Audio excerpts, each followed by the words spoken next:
Hello dear friends, today I will show you the most simple way to drive HDD motor with standard ESC and servo tester.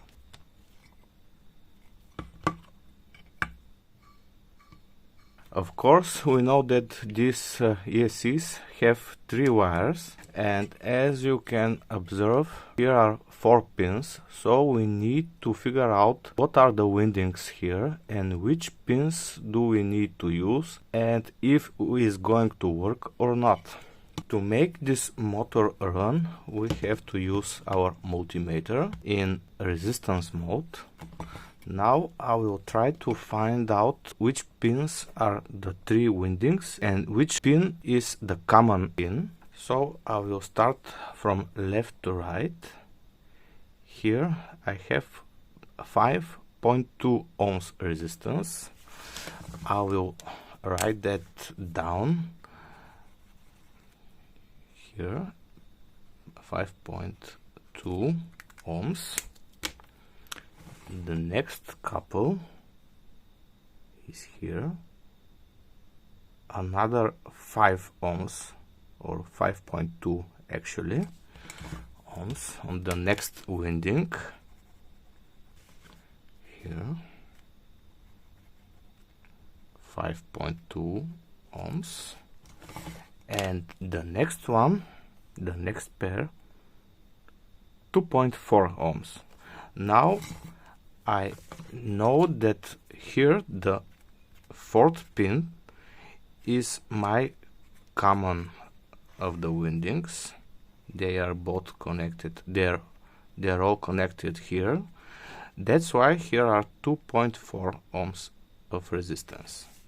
I will check this once again.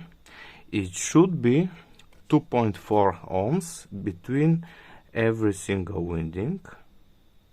2.4, 2.4 and 2.4. Now I know that these 3 pins here are for the windings and this one is my common pin, so I can simply ignore that pin and use these 3 pins to make this motor run. Now I will solder the wires here and I will show you how it works. Now, as I said, we can use these 3 pins and ignoring the 4th one.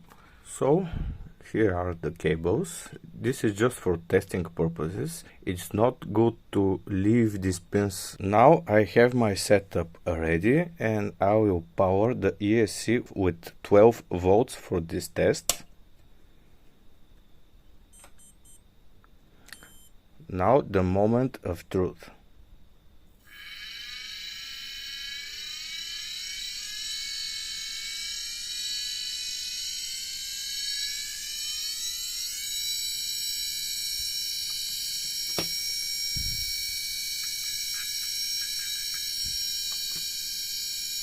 It's working just fine. So this is the way that we can power HDD motors with ESC. Thank you for watching this video. Please give it a like and subscribe.